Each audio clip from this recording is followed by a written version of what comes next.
o estopim disso tudo é o presidente que foi deposto, Viktor Yanukovych. Ele tem relações diretas com Vladimir Putin, mas a questão do povo ucraniano se revoltar contra o Yanukovych não é tanto por questões político-ideológicas, embora isso também possa ser considerado, mas sempre no menor grau. O que acontece é que a Ucrânia vive numa situação econômica muito ruim, o índice de desemprego é muito alto, a evasão de ucranianos tentando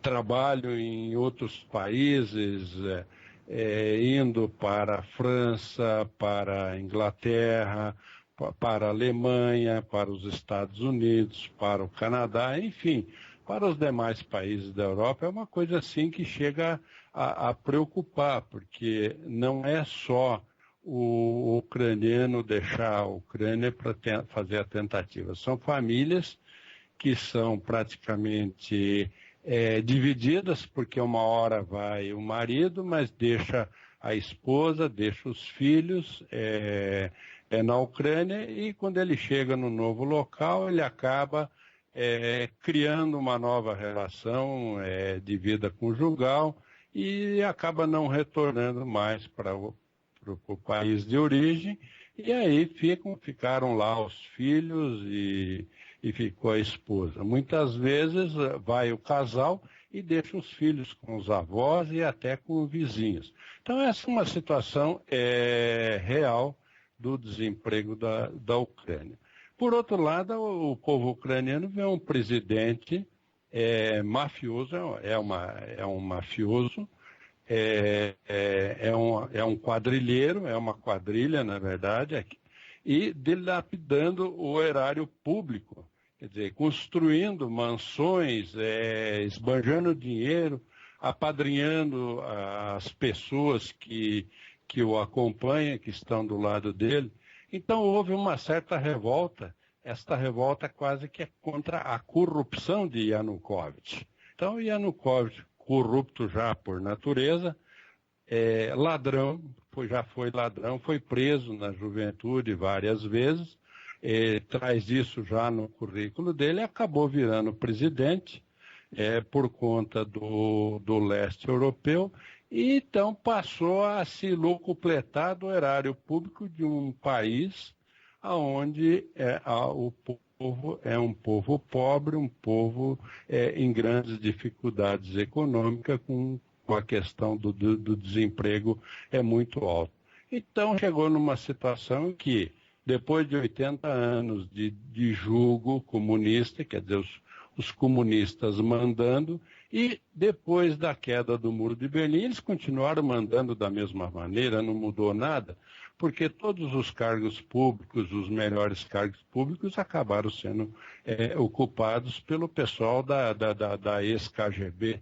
Então, mesmo dentro da Ucrânia, o pessoal da ex-KGB, com Yanukovych liderando toda essa quadrilha, todo esse bando, né, de hienas, acabou criando essa situação que é mais de sobrevivência do povo ucraniano do que propriamente de ideologia política, embora haja também a ideologia política, mas isso em menor grau. Quer dizer, aquele movimento que nós vimos no Maidan, né, nas praças da independência na Ucrânia, foi um movimento voltado contra a corrupção, contra Yanukovych e contra o status quo da quadrilha que domina toda a Ucrânia. Quer dizer, de norte a sul, de leste a oeste, com exceção da parte oeste de Lviv, que ainda é um povo que mantém as tradições do velho e antigo ucraniano. Quer dizer, em resumo, eu acho que seria isso. Uma coisa que me chamou a atenção, professor Anatoly, é que em certos setores aí da nossa mídia que nós temos a nossa grande mídia brasileira tem o setor esquerdista e o mais esquerdista, né? Sim, Mas tanto num caso como no... tanto num caso como uns no mais, outros não tanto, né? não Mas tanto, sempre à esquerda. Isso. Sempre à esquerda. Diferentes tons de vermelho. Muito bem. Repetiu-se em certos setores muito que os opositores ao presidente Viktor Yanukovych, né, eram em grande parte ligados a uma ultradireita europeia, né, seriam movimentos, né, de extrema direita, como eles dizem, teriam aí, né, seria grande parte desse pessoal seriam, né, objetivamente neonazistas e neofascistas, né? E diga de nota, a princípio, né, para mim, é exatamente a típica, né, a velha cantilena russa e comunista e KGBista, né? Então eu acho que de repente também o senhor poderia dizer para a gente com mais detalhes assim quem está, né, quais os grupos políticos, como os setores cristãos, né, os religiosos, como é que quem compunha essa oposição toda ao Yanukovych, de fato? Ali são várias as situações. Bom, primeiramente esclarecendo a questão da imprensa brasileira. A imprensa brasileira ela é formativa e não informativa. Quer dizer, é uma imprensa que está vendida, totalmente vendida. São militantes, não são jornalistas, são militantes. Militantes ou do marxismo, ou do comunismo, do esquerdismo. E a cantilena, como você disse, é exatamente sempre a mesma. Não, porque são os radicais da direita, a direita raivosa, quer dizer, eles realmente são. A gente está vendo o que está acontecendo aqui no Brasil. Quer dizer, então, dispensa-se comentário, porque vocês já sabem bem como que é a esquerda brasileira e como é a imprensa brasileira, sem exceção. Quer dizer, toda vermelha, toda púrpura, toda Fidel, Putin, enfim, tudo que não presta na humanidade, a imprensa brasileira, então, eleva aos píncaros da glória. Sim. A questão, retornando então à Ucrânia, é claro que existem vários partidos, existem pelo menos 3 grupos políticos disputando poderes, que são partidos organizados. E existem também 2 grupos, um que é um grupo o setor de direita, que eles chamam, que é um grupo cuja militância é mais acentuada, eles não estão mais no campo político, porque, de certa forma, eles têm uma desconfiança de que politicamente a questão não se resolve. E tem um outro grupo que não tem ainda um nome definido, que não é o setor direito, é um pouco menos radical do que o setor direito, e que todos esses 2 grupos apartidários acabam se juntando aos 3 partidos políticos principais, né? E acabaram fazendo esse movimento na Ucrânia. Mas ali todos eles são religiosos, são cristãos, não há grupo como a esquerda quer fazer parecer, que é raivosa, que é coisa dessa natureza. São pessoas que já passaram aí, já conhecem a história, né, já sabem que o país passou aí 300 anos sob domínio, desde os primeiros tsares da Rússia, e nos últimos 80 anos sob o domínio do regime comunista. Quer dizer, são pessoas que querem realmente dar o grito de liberdade. E esse grupo aí, então, que a direita pacifista, né? A esquerda pacifista brasileira quer imputar como se fossem raivosos. São pessoas como nós, pessoas normais, comuns, mas que tem um certo sangue que corre nas veias ainda e não aceita esse tipo de controle, de domínio total. E com isso vai contra os interesses do Yanukovych e a sua caterva, né? Putin também, provavelmente, é um dos grandes sócios do espólio da Ucrânia. Então, para eles, é interessante fazer esse jogo de que há uma direita raivosa, que a coisa é perigosa, que o cidadão russo está correndo grande risco. Isso é a maior piada que eu já ouvi nos últimos 50 anos, falando sobre o que o Putin está falando como justificativa para invadir a Crimeia. Quer dizer, é brincadeira, só pode ser uma brincadeira de mau gosto e típico mesmo do comunista, né? O comunista é que nem porco, ele come a lavagem, mas ele acaba virando o coxo e fica grunhindo como se alguém tivesse o assassinando. Então é aquele negócio que o Olavo sempre fala. Vai lá num quarto escuro, dá um tapa, bate no outro e fica gritando, pedindo socorro, né? É mais ou menos o que o russo faz, e é isso que o Putin está fazendo. Quer dizer, ele está ludibriando toda a imprensa mundial, se fingindo aí de defensor. Quer dizer, da mesma maneira que ele defende de que é possível invadir a Crimeia para defender, supostamente, defender entre aspas, o povo russo, de repente, ele pode se julgar no direito de invadir qualquer país, em qualquer parte do mundo, onde tenha lá um russo correndo o tal do risco que só existe na cabeça dele, né?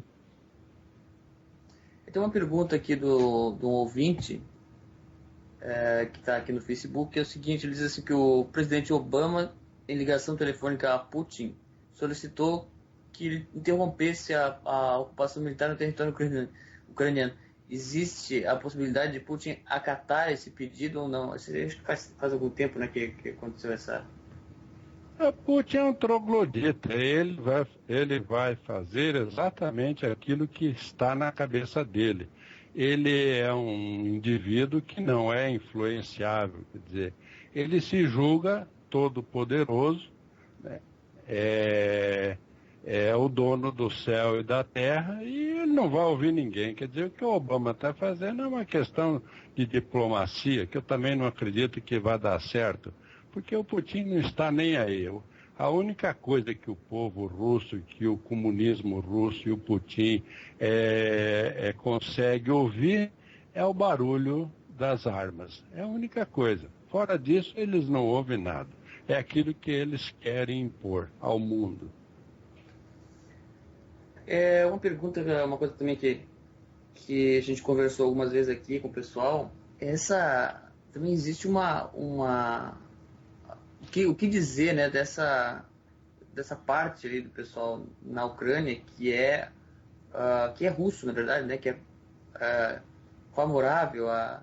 Aqui tem uma notícia, inclusive, que diz que na Ucrânia tem manifestantes, né, que supostamente vem de Moscou para protestar por uma intervenção na Ucrânia, né? Mas que também tem uma parcela ali da população que está pedindo por isso. Que parcela a situação ali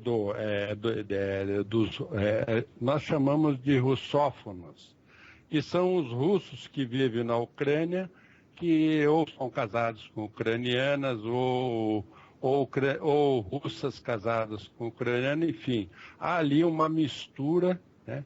Mas essa elite, vamos dizer, essa elite financeira e econômica dos russos que vivem na Ucrânia, eles têm uma particularidade que nós aqui ocidentais não conseguimos entender. Quer dizer, eles falam a língua russa, eles são favoráveis à Rússia, mas eles não querem pertencer à Rússia. Porque eles sabem que se a Ucrânia for anexada à Rússia, o que acontece? Essa elite econômica e financeira russa que vive na Ucrânia, ela vai ser engolida pela elite financeira russa natural.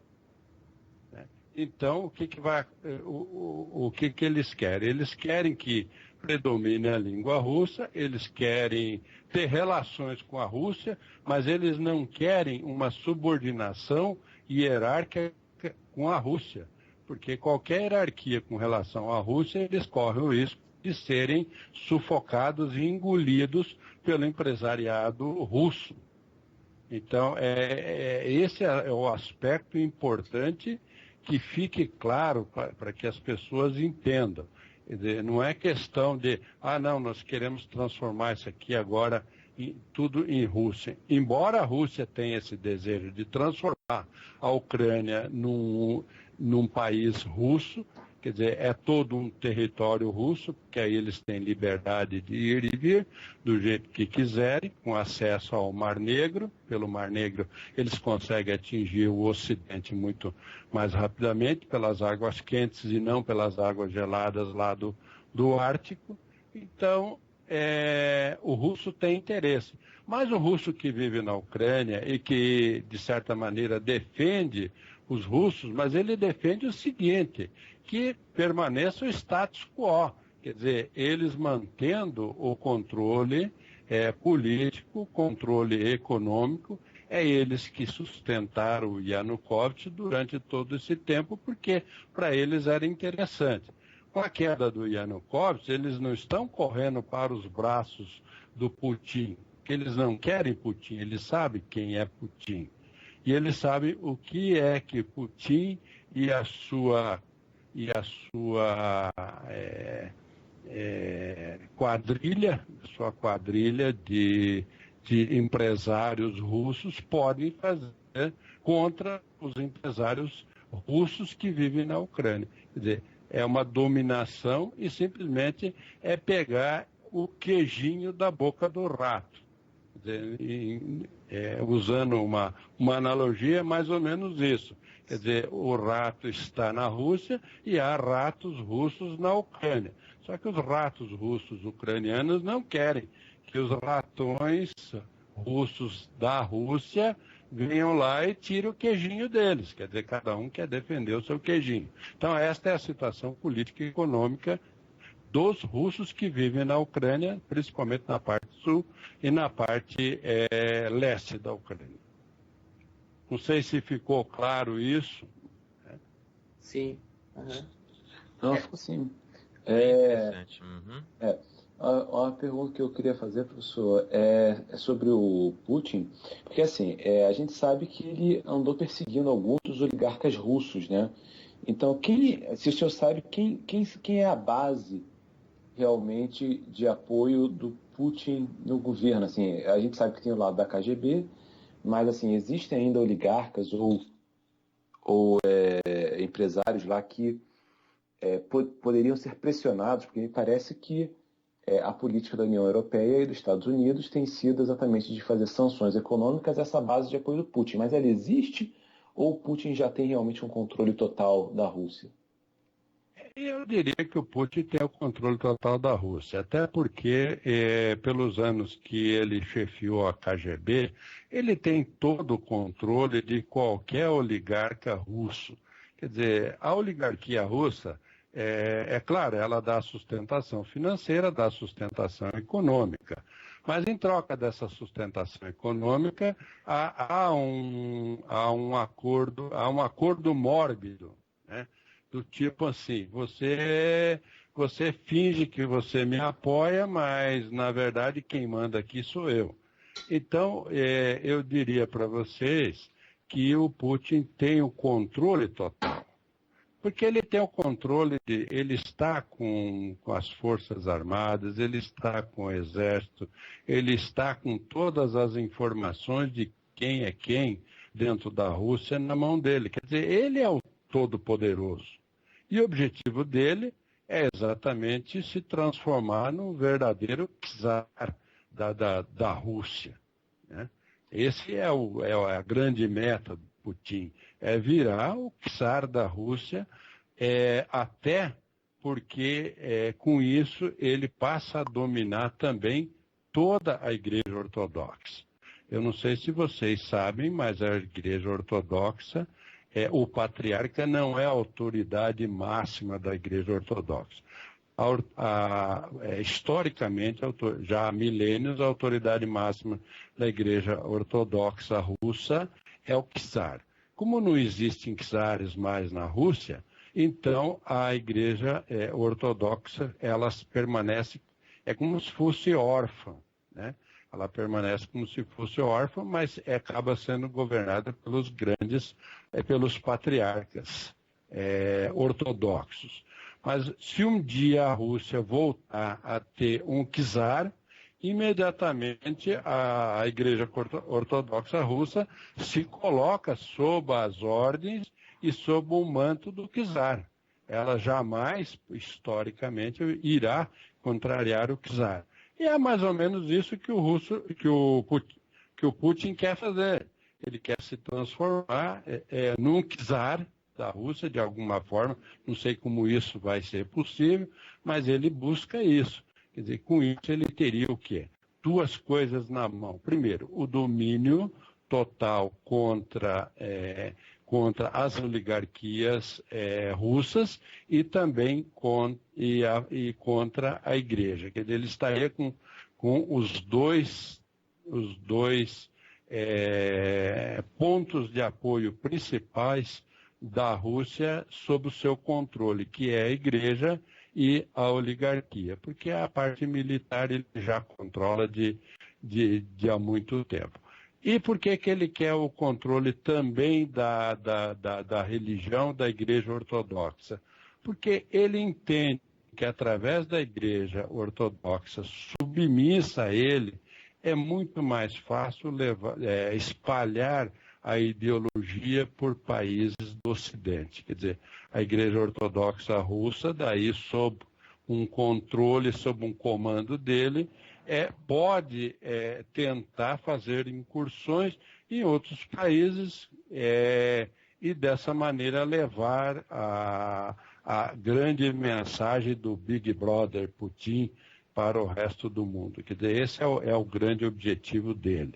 É uma coisa assim extraordinária. Quem ouve e não imagina o tamanho da vaidade do Putin vai pensar que é uma tremenda de uma teoria da conspiração, mas não é nada de teoria da conspiração, é a realidade mesmo que acontece lá na Rússia, mas que o ocidental não consegue compreender isso, ou se compreende e tem muita dificuldade de fazê-lo. Não sei se eu respondi. E como se posiciona, e o que o senhor sabe a respeito do posicionamento das igrejas cristãs na Ucrânia em relação a isso? A igreja ucraniana ortodoxa ela é contra, inclusive ela é contra o patriarca russo, porque da mesma maneira como Putin quer dominar a Ucrânia, a oligarquia ucraniana, a Igreja Ortodoxa Russa também quer ter o controle, quer que haja apenas uma Igreja Ortodoxa, tanto na Ucrânia quanto na Rússia. É claro, sob o comando de quem? Sob o comando do patriarca russo. E aí a igreja ucraniana sabe que isso é uma questão de sobrevivência da igreja ucraniana. Então há uma reação quanto a isso. É mais ou menos o que acontece com a Igreja Ortodoxa na Ucrânia, o que acontece com a oligarquia econômica russa que vive dentro da Ucrânia. Quer dizer, ninguém quer ser engolido pelo outro, pelo irmão maior, pelo irmão sênior. Vamos colocar nesse aspecto. Quer dizer, tem o irmão sênior na parte da oligarquia e tem o irmão sênior na questão religiosa. Muito bem. Tem uma questão aqui que a gente até a questão que foi levantada ontem, que é a respeito dessas sanções econômicas aí à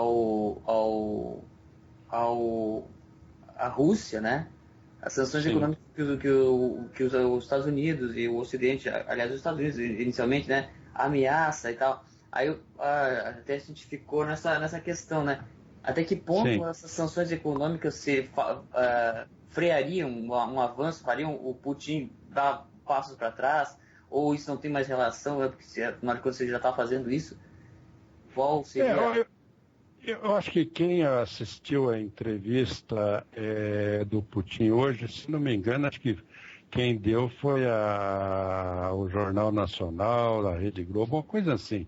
Não tenho bem certeza. Mas o Putin disse o seguinte, existem os dois lados, quer dizer, perguntaram para ele, e a sanção econômica? Ele disse que existem os dois lados, quer dizer, da mesma maneira que se alguém tentar fazer uma sanção econômica contra a Rússia também tem seus elementos, tem seus poderes de dar o troco. Quer dizer, os dois lados acabariam perdendo. Eu vou dar um exemplo estratégico. Todo o gás, 1/4 do gás que é consumido na Europa provém da Rússia.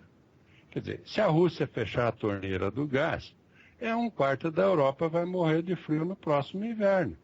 Só isso. Quer dizer, Putin sabe por disso. exemplo, uma das grandes, da força motriz da economia, desculpa interromper, mas já fazendo uma intervenção aqui, né, justamente a Alemanha, que depende totalmente desse gás, é a grande força econômica da Europa hoje, né? Exatamente. Não só a Alemanha, a própria Inglaterra. A Inglaterra depende do gás. Né? Quer dizer, o gás russo passa pela Ucrânia e vai para todos aqueles países da Europa ali, pega a Alemanha, pega a França, pega a própria Inglaterra, eles dependem do gás russo, eles não têm uma produção suficiente. Né? Então, e o Putin sabe disso, ele conta com isso. Né? Então, não se trata aí de simplesmente dizer, olha, eu vou cortar isso, vou cortar aquilo. Tanto que ele falou com uma arrogância que não tem tamanho, quando falaram que o G7 não ia se reunir em Sochi, ele falou, não tem problema, se não querem se reunir, que não se reúnam. Foi simplesmente isso que ele respondeu, a maior cara de... Né? Como se aquilo não... Né? E daí? Então ele sabe que basta ele girar a torneirinha ali e fechar, pronto, vai todo mundo correndo pedir, pelo amor de Deus. A Ucrânia não dura o quê? Não dura uma semana no inverno. Né? Se vier um inverno rigoroso de 15, 20 graus abaixo de zero, né? O país não dura uma semana sem o gás. Ele sabe disso, e a Europa toda sabe disso. Então, se trata realmente de um jogo de xadrez muito complicado. Quer dizer, não são palavras aí, aquilo que o Obama acha que ele vai dizer alguma coisa, que o Putin vai tremer. O Putin já mediu tudo isso. Ele já sabe o que ele tem, quais são as cartas que ele tem na mão, com o que ele pode jogar e o que o inimigo dele tem e até onde o inimigo dele pode ameaçá-lo verdadeiramente.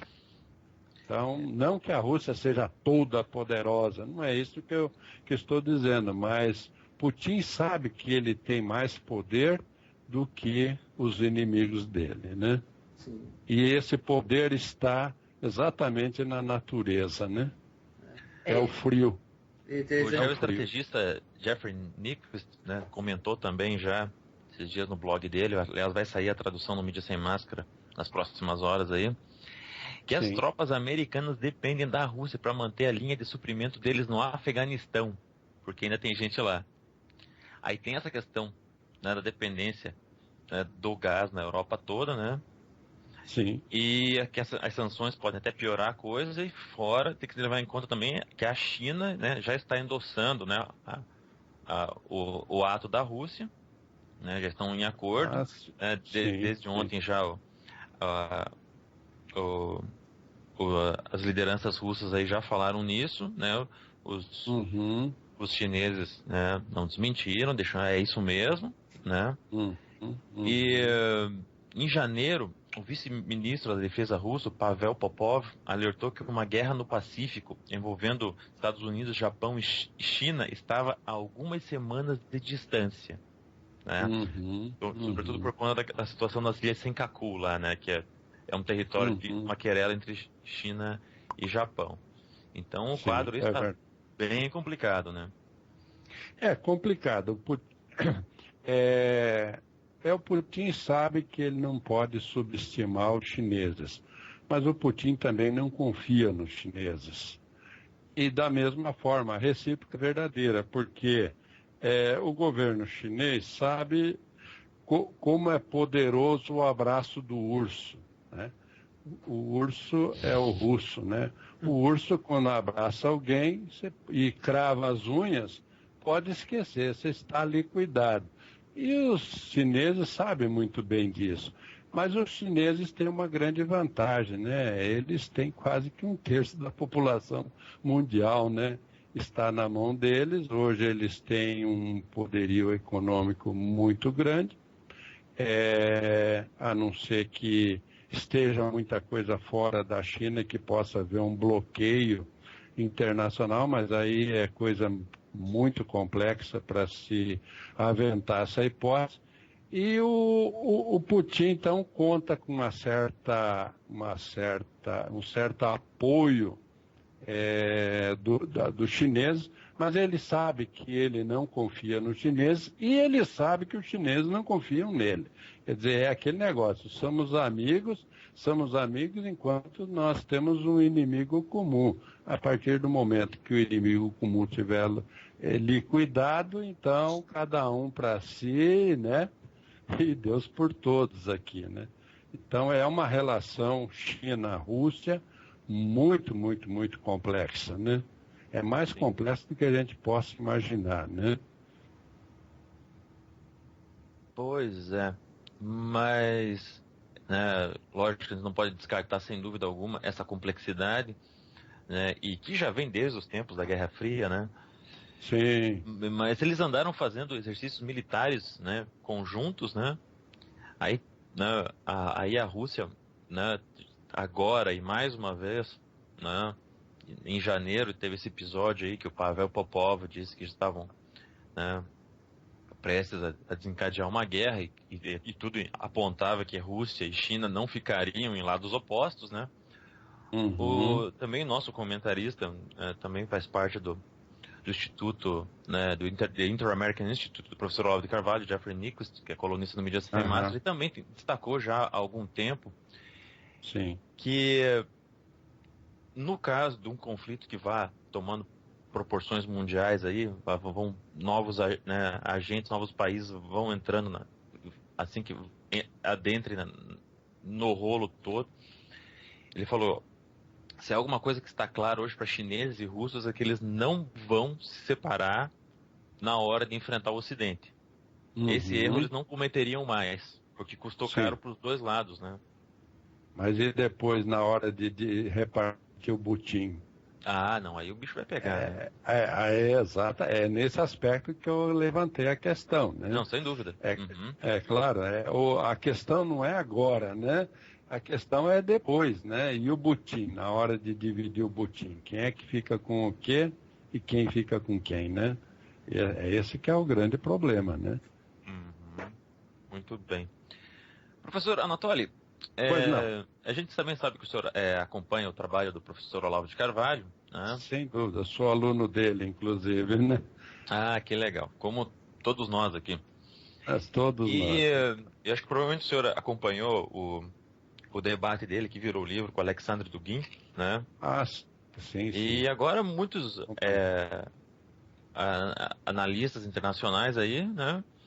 Ao contrário de certas expectativas, né? Que muita gente pensando, só o Olavo fala nisso, né? Negativo. Robert Zubrin, né? Timothy Snyder, né? O próprio Jeffrey Nyquist, né? E outros estão falando, olha, existe esse problema, né? Ideológico, essa nova moda ideológica entre os russos, e ela é, sim, influente entre a elite russa, né, nos arredores de Putin, né, que é o eurasianismo, né? Sim. Como é que é isso ali na Ucrânia? Como é que o pessoal vê essa questão ali? Como é que o senhor tem visto? O que já chegou para o senhor, né, por essa via do trabalho ali no blog, né, com a Oksana e tal? Nós temos alguma coisa sobre o movimento eurasiano na Ucrânia. Mas é uma coisa assim muito incipiente. Me parece que os jornalistas ucranianos ainda não acordaram ainda para essa questão. Me parece que essa questão da Eurásia é uma questão assim mais no âmbito do Oriente contra o Ocidente, né? Sim. Né? Os atlânticos contra os eurasianos, né? Como dizia o Alexander Dugin. E os ucranianos, eles não estão assim muito focados nesse aspecto. Pelo menos nós temos nos últimos 3 anos pesquisados em todos os jornais, são 7, 8 jornais principais da Ucrânia, e nós não temos assim encontrado grandes preocupações com relação a isso, nem para um lado A, nem para o lado B. Me parece que a Ucrânia está mais preocupada em resolver o próprio problema e sair do próprio atoleiro do que ela está envolvida. Quer dizer, então esse seria um atoleiro muito grande para o povo ucraniano, que não faz muito sentido estar de um lado ou estar de outro. Ela quer resolver o problema do desemprego, o problema econômico, a libertação ideológica do jugo do comunismo russo, porque o ucraniano já sabe o que o russo é capaz, né? A Ucrânia teve 3 grandes fomes mundiais, né? Onde pereceram milhões de pessoas, né? A mais famosa de 31, 32. Então, a Ucrânia está mais preocupada com relação a esse aspecto, né? Então, pelo menos nós não temos, eu e a Oksana, não temos encontrado assim nada em jornais ucranianos aqui que possam focar com mais profundidade ou com preocupação a essa questão do movimento eurasiano. É possível até que ele exista lá nos bastidores, mas ele acaba não sendo assim destaque, né, da imprensa ucraniana. Então, fora disso, eu não tenho mais o que eu possa dizer, né? Pode ser até que exista, mas pelo menos isso não sai na imprensa, não está saindo na imprensa. Nos últimos 3 anos não saiu nada, praticamente nada na imprensa. Muito bem. Tem umas perguntas aí Pergunta, manda bala, Cristian. Dos ouvintes aqui. O Ricardo Matias Bento está perguntando, e quanto à Polônia, é possível que reivindique seu antigo território da Ucrânia? Os países da antiga União Soviética se quedarão inertes com o possível avanço territorial da Rússia? Aí a questão da Ucrânia e da Polônia, existe uma região ali que por conta de situações históricas, a divisa entre a Ucrânia e a Polônia, ela passou a ser algo assim muito, muito móvel, muito volátil. Então, regiões inteiras onde era Ucrânia, virou Polônia, depois onde era... Aí voltou para a Ucrânia, foi para a Polônia, voltou para a Ucrânia de novo. Então, foi um vai e vem assim, muito grande. Meu pai, por exemplo, nasceu numa região que, na época que ele nasceu, pertencia para a Ucrânia. Depois, ele ainda estava aí com 6, 7 anos de idade, virou Polônia. Depois virou Ucrânia de novo. Quer dizer, no fim, ele não sabe se ele é ucraniano ou era polonês. Isso no passado, nas questões passadas, porque como o russo sempre teve interesse na Ucrânia, então o que acontecia? Na época lá da Idade Média, os russos faziam os acordos com os poloneses, com aquela promessa de dividir a Ucrânia, metade ficaria para a Polônia, metade ficaria para a Ucrânia. E isso perdurou durante alguns séculos, né? Na época lá dos tártaros, das invasões dos mongóis, enfim, naquele período.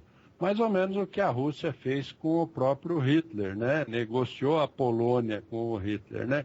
Ora, eu fico com a metade da Polônia e vocês ficam com a outra metade. Quer dizer, então, esse jogo russo de dividir e aproveitar países do outro lado para jogar uns contra os outros, esse é um jogo, é uma estratégia assim, muito comum para o povo russo. Eu não acredito hoje, dentro da nova geopolítica mundial, que haja assim, tensões da parte da Polônia de querer recuperar, até porque não se fala mais nisso já. Há muito tempo não se fala mais disso nessas questões de limites territoriais. Aqui era a Polônia, isso aqui é a Ucrânia, mas então não se fala mais nisso. É possível até que isso venha a suscitar numa situação nova, mas dentro do quadro que a gente percebe hoje, não há esse interesse entre os poloneses se associar com os russos para retornar parte do território que pretensamente era deles, porque na verdade isso nunca ficou muito claro e não é uma coisa, sempre esteve sob júdice, não há uma situação definitiva, não, isso aqui era meu e vocês tomaram. Não, isso porque era muito volátil essa questão do território. Então, na verdade, ficou uma terra de ninguém ali, que quem está ocupando acaba administrando aquele território. Né? Espero que... Sim. Pode falar. O outro ouvinte aqui, o Diego Gonçalves de Araújo, ele disse que não entendeu muito bem a questão da Rússia precisar da Ucrânia para ter presença no Mar Negro. Ele diz que, aí ele pergunta, ela não possui território tocando o Mar Negro a leste da Ucrânia? Não, porque ali é divisa seca, né? A Rússia só tem saída lá pelo Ártico, né?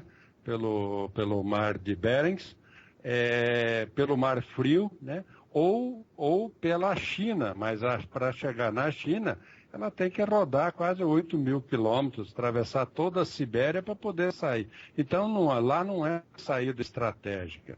Por cima também não, porque ela teria que dar a volta lá por cima, praticamente, é só olhar no mapa da posição da Rússia. Então, a saída pelo Mar de Azov e pelo Mar Negro é uma saída estratégica, porque por ali, que nem agora, eles deslocaram para aquela região ali 150 mil soldados.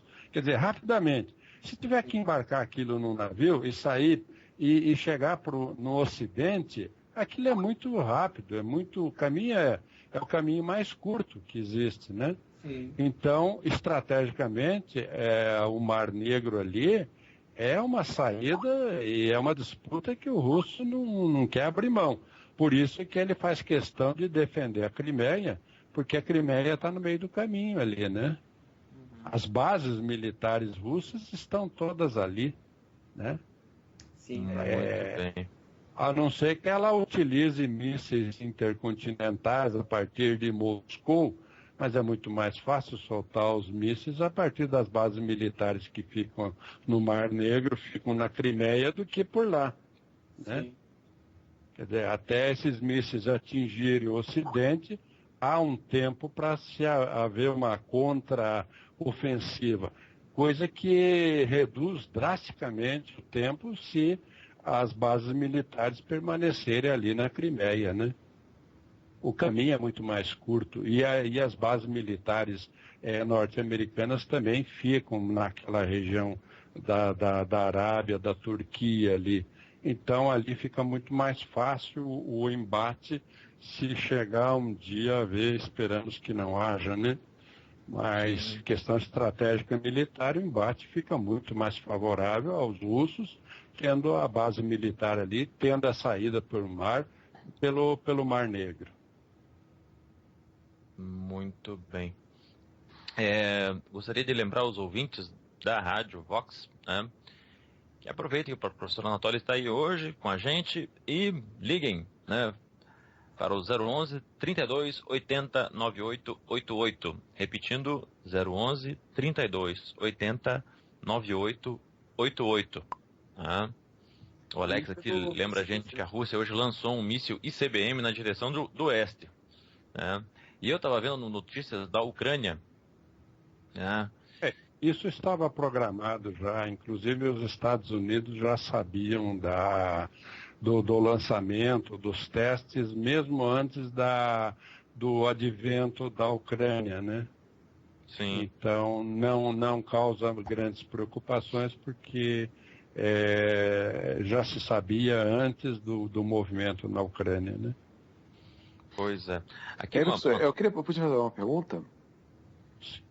Nossa. Então, sim. Vai lá, Fábio. Então, a minha pergunta é o seguinte: supondo que prossiga essa aproximação da Ucrânia com a Europa Ocidental, a minha pergunta é: qual é a estabilidade disso? Porque o Putin não vai deixar barato, nunca. A questão é: existe uma situação que o senhor entreveja em que a Ucrânia se aproxima da União Europeia e pelo menos durante uma geração, uns 10 ou 20 anos, a Rússia não vai tentar quebrar isso? A Rússia não vai entregar o queijo assim de mão beijada, eu concordo contigo, né? É uma situação que a gente não sabe, pelo menos a gente não consegue vislumbrar os desdobramentos da possibilidade. Mas uma das coisas com certeza que a Rússia irá fazer é subir o preço do gás assim a níveis estratosféricos. E aí, com isso, o que acontece? A Ucrânia vai precisar de cada vez mais dinheiro e mais dinheiro para poder continuar pagando o gás russo, porque as relações Rússia e Ucrânia, elas não vão, pelo menos as comerciais, não há como elas simplesmente desaparecerem do mapa, porque há recursos naturais que só a Rússia tem e a Ucrânia precisa deles. Como parte da Europa, nós já discutimos isso, né? A saída também da Ucrânia com relação à associação à ONU e coisa e tal, é um outro complicador também. Quer dizer, eu saio, se eu subo no toco, vamos usar um linguajar assim mais popular, se eu subo no toco, eu levo chumbo. Se eu descer do toco, o cachorro me pega. Quer dizer, vai fazer o quê? Né? O que se pode fazer? Quer dizer, não é uma saída honrosa, uma grande saída estratégica ir para a União Europeia. Porque a ONU também não tem muita coisa a oferecer. Pode perceber que com a hora que a coisa esquentou na Ucrânia, onde é que estava a ONU? Cadê a manifestação da ONU? O pessoal ficou tudo ali na moita. Onde é que está a União Europeia? Onde é que estão os grandes defensores da União Europeia? Simplesmente, de repente, desapareceram. Aí aparece quem?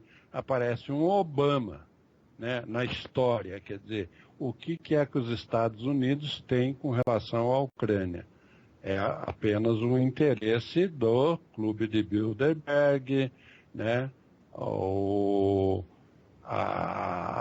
as grandes oligarquias norte-americanas, coisa mais ou menos desse tipo. Então, se você sai de uma situação, você se livra da garra do urso, você acaba caindo na garganta de alguém que está a fim de te engolir da mesma maneira. Mas, eu até disse isso para o Heitor, né, numa conversa que eu tive com o Heitor. Eu disse o seguinte: o povo ucraniano chegou nessas alturas, o povo quer liberdade. Quer dizer, o povo ucraniano provavelmente não alimenta também esperanças de que do outro lado vai ser um mar de rosas e que vai ser o paraíso. Mas é que 80 anos de comunismo, de morte por fome induzida, coisa desse tipo, levam as pessoas a aceitar qualquer saída. Quer dizer, jogou uma tábua ali no mar, é uma esperança de salvação. É mais ou menos isso que o povo ucraniano pensa, sabendo que também não há paraíso do outro lado. e nós sabemos também que defendemos a Ucrânia, sabemos que esse paraíso não existe. A União Europeia não é a solução de tudo, porque há voracidade dos dois lados. Mas entre uma voracidade com liberdade de você resolver o seu problema e uma voracidade onde você não pode nem sair da camisa de força, eu prefiro ainda essa voracidade com possibilidade de eu dar o grito de liberdade e de independência, né? Temos uma ligação aqui. Alô, quem fala de onde? Paulo, São Paulo. Oi, Paulo, tudo bem? Pode falar. Tudo. É que dentro dessa estratégia da tomada do Mar Negro, isso, pelo que eu vejo no mapa, necessitaria também do controle da Turquia, né? Porque toda essa ida ali passa pelo estreito ali, Istambul, para depois poder cair no mar. Esse controle da Turquia, de que forma que ele pode se dar? Pela própria União, pela própria Rússia, ou aí entra o outro grupo que seriam, vamos dizer assim, os muçulmanos que na Turquia são muito fortes. Certo, obrigado pela sua ligação, Paulo. Eu tenho a impressão que a Turquia não pode assim ser descartada, mas por outro lado eu também não vejo assim que a Turquia seja um grande empecilho bélico, militar, que possa fazer alguma oposição. Quer dizer, de certa maneira, eu acredito que é possível que a Rússia até faça uma composição, né, com esses países do Oriente Médio, né? Eu não sei como isso seria viável. Eu realmente não tenho elementos assim para responder agora com uma precisão. Mas eu estou fazendo assim tipo de uma conjectura entre poderios militares entre A e B, né? Sim. Outra pergunta de um ouvinte aqui, o Diego Albuquerque, pergunta: a Miriam Leitão, no Globo de hoje, afirmou que a Rússia estava se desarmando e destruindo suas ogivas nucleares com a ajuda dos Estados Unidos. Isso procede? O senhor poderia falar um pouco disso? Olha, eu digo o seguinte: a Miriam Leitão falando em um porco arrotando, para mim, não faz diferença nenhuma. Eu nem vou perder meu tempo para responder ela já faz jus ao nome, é Leitão, né? Pois é. Professor Anatoly? Desculpe não responder, mas realmente o que essa mulher fala não é nem digno de comentário. Complicado mesmo. É de indignar. Eu vi aqui, no Notícias da Ucrânia, tradução da Oksana Kovalchuk, né? Sim. Um artigo já em 21 de agosto de 2013. Plano russo contra a Ucrânia, consciente e cruel, né? Já começava o fato de que a Rússia está na ofensiva, agora ninguém mais duvida. Isso lá em agosto. E eu acompanhei um pouco, né, todo um histórico aí de atitudes autoritárias do governo do Yanukovych, né? Como, por exemplo,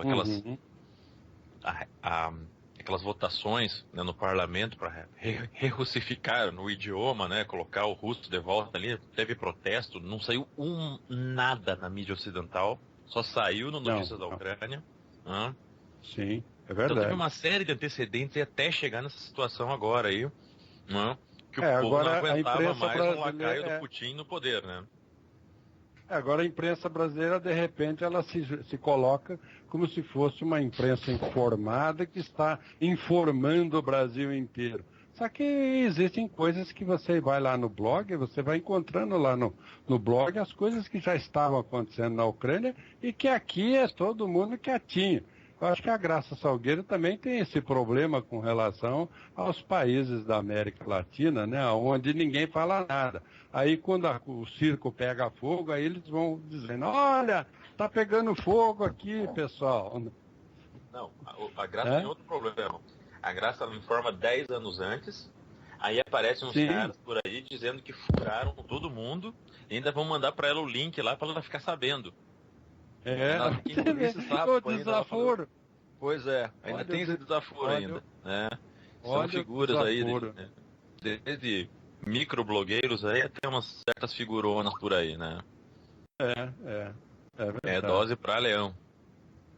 Então você vê que os jornais ucranianos, aliás, os jornais brasileiros, agora há pouco tempo noticiaram, inclusive, a Rede Globo, mostrando a ostentação lá do palácio do Yanukovych e coisa e tal. Se for lá no blog Notícia da Ucrânia, estão lá dezenas e dezenas de fotografias deste palácio de 2011. Nós estamos em 2014, quer dizer, 2011, o Notícia da Ucrânia já publicou as fotos lá. Quer dizer, essas coisas foram fomentando a revolta do povo ucraniano, porque, primeiro, as eleições foram fraudulentas, né? Houve fraude nas eleições. Segundo, todo o parlamento ucraniano era um parlamento corrompido.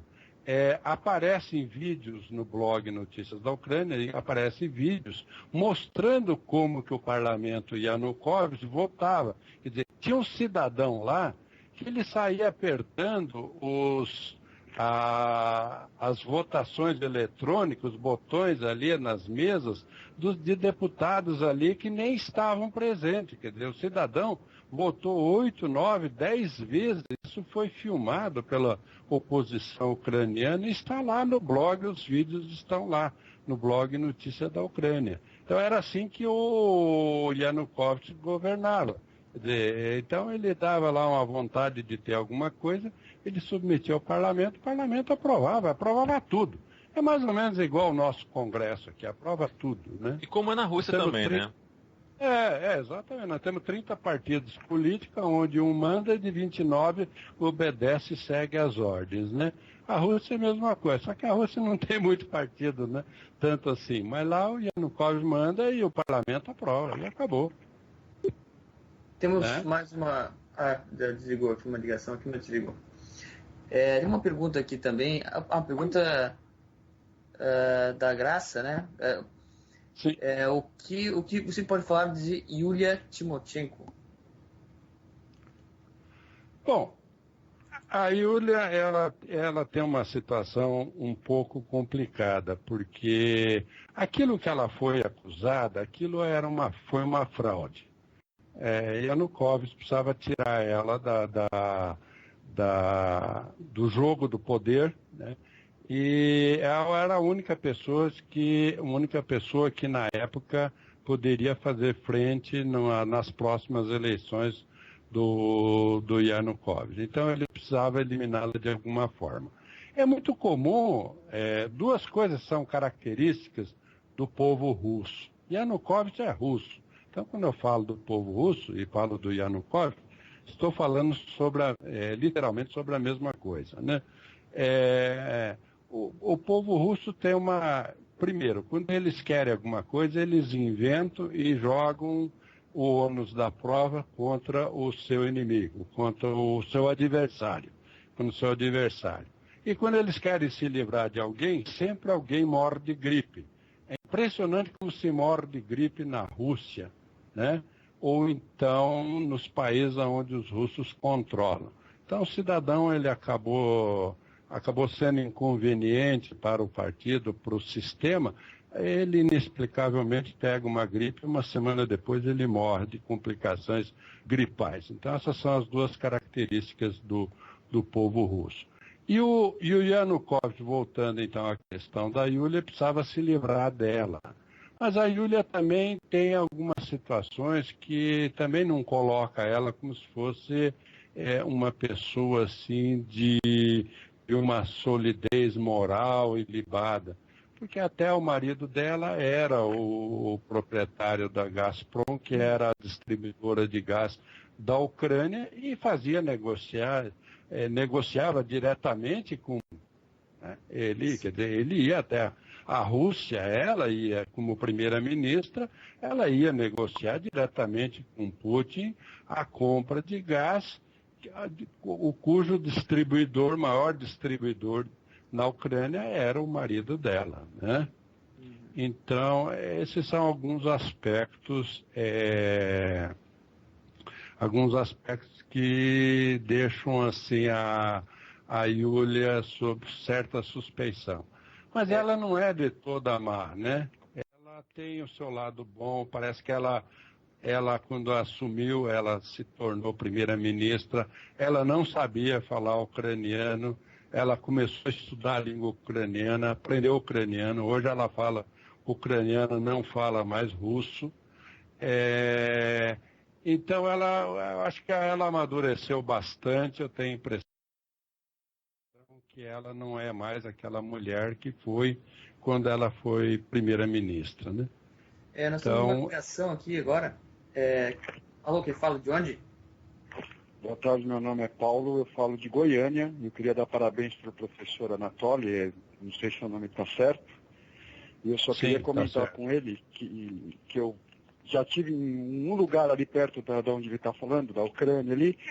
É outra situação, mas o povo do lugar onde eu estive, que é da Letônia, eles têm o mesmo medo dos russos que o senhor está narrando aí. É a mesma coisa, só que eles se libertaram. Eu só queria saber por que na grande mídia não se noticia isso que está me noticiando aí, porque isso é um absurdo o que acontece lá. Eu tive a prova viva de ver como o pessoal lá tem medo dos russos. Obrigado e muito boa noite. Obrigado, Paulo. Até mais. Obrigado. Até já complementando, professor, a pergunta do nosso ouvinte, você podia apresentar as suas informações aí sobre como está esse quadro da influência russa ali no leste europeu. Porque a gente sabe que Cazaquistão e Bielorrússia estão praticamente anexados já, né? São províncias novamente, né? Sim, sim.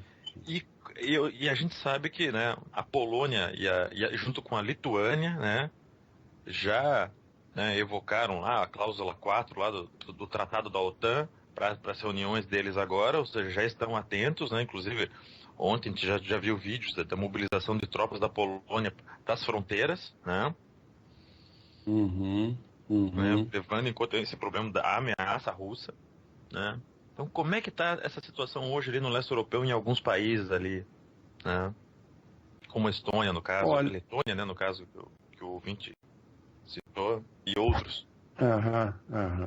Olha, eu vou ficar devendo essa situação porque eu não sei exatamente, ali eu não tenho acesso ali aos jornais poloneses, até porque não há fôlego. O blog é eu e a Oksana e eu, né? Então nós não temos fôlego de fazer uma pesquisa, uma análise geopolítica mais abrangente. Então, eu não sei como é que está hoje a situação nesses países. Mas eu posso mais ou menos responder o que o Paulo tinha perguntado. Aquele povo lá sabe exatamente o que é o abraço do urso. Quem é europeu sabe. O abraço do urso é mortal. O urso, estamos falando agora realmente da natureza, né? Se você for lá na Sibéria ou e de repente você se defrontar com um urso, corra, fuja, não deixe ele te alcançar. Porque se ele te alcançar e te abraçar, que ele enfiar as garras em você, você está liquidado, não há saída. Não há saída. Então, por isso que o russo é considerado como urso. E o abraço do russo é o abraço de urso. Porque aonde ele enfia as garras, ele não tira mais. É o caso da Chechênia, quantos países ali que passaram as maiores agruras na mão desse povo. É um povo belicista, é um povo rancoroso, um povo que é movido a ódio. Não sei de onde que vem isso, porque no passado era um povo cristão, na época dos czares. Era um povo cristão, mas por um lado era cristão, mas por outro lado era um povo dominador, expansionista, enfim. eles são de origem finlandesa e mistura com os tártaros. Quer dizer, é um povo belicoso mesmo, já por natureza. Então, há um medo ali. Todo o leste, quem não está alinhado com a Rússia, tem medo realmente do russo, porque depois que eles entram, acabou. É mais ou menos o que eles fizeram na Crimeia. O que eles fizeram na Crimeia? Cercaram as bases militares ucranianas lá e simplesmente o soldado ucraniano não pode entrar no próprio quartel, dentro da Ucrânia. Quer dizer, e daí? Ou você parte para a guerra, que é exatamente isso, para uma ação armada, quer dizer, e aí eles vão ter um motivo para poder colocar os 150 mil russos que estão ali na fronteira, né, para dominar tudo. E claro que por trás disso tudo está o Yanukovych, né? Eles querem devolver o poder para ele, né? Porque é o grande parceiro, é o grande compadre, né? É o grande sócio, né? Russo dentro da Ucrânia. Então esses países têm medo da Rússia exatamente por causa desse aspecto de dominação. Aonde eles entram é muito difícil de sair. E a Ucrânia sabe disso, a Polônia também sabe disso, a Polônia também passou por isso. Recentemente nós tivemos o caso do episódio onde todo o governo polonês acabou misteriosamente tendo o avião derrubado quando foram comemorar lá os 80 anos da morte daqueles oficiais poloneses, enfim. Ali é um ninho de cobra, essa que é a verdade, é um ninho de cobra.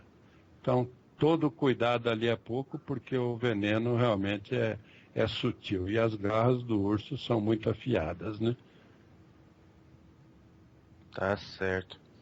Aqui o nosso colaborador do Mídia Sem Máscara também, um amigo nosso, o Leonildo Trombella Júnior, meio que voltando na questão há pouco, né? Sobre a Yulia, né? Sim.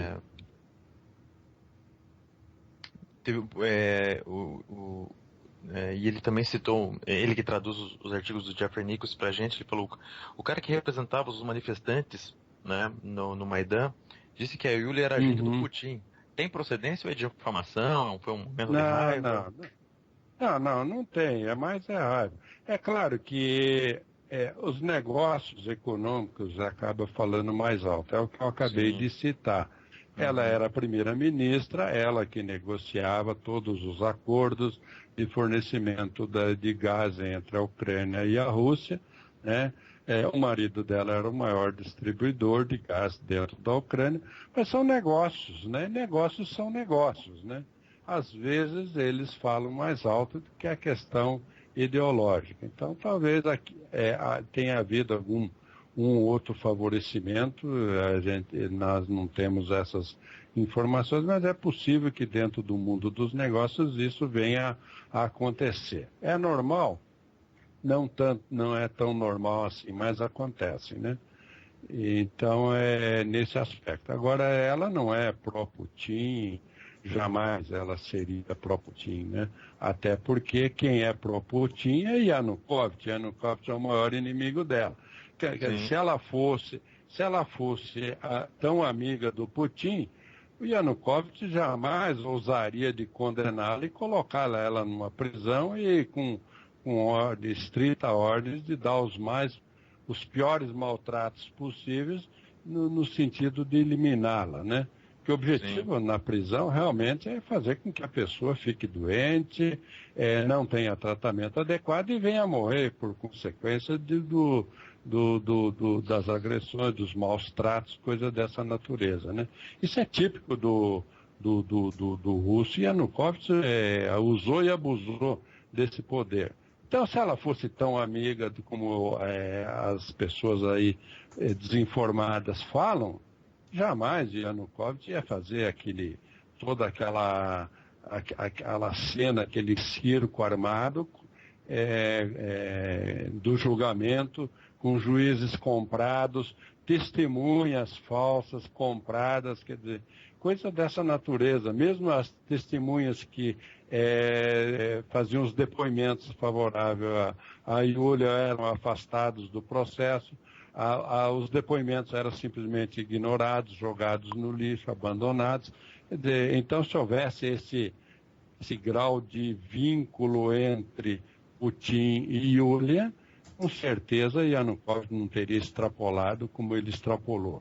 Eu acho que essa é a maior evidência de que essa afirmativa não é verdadeira.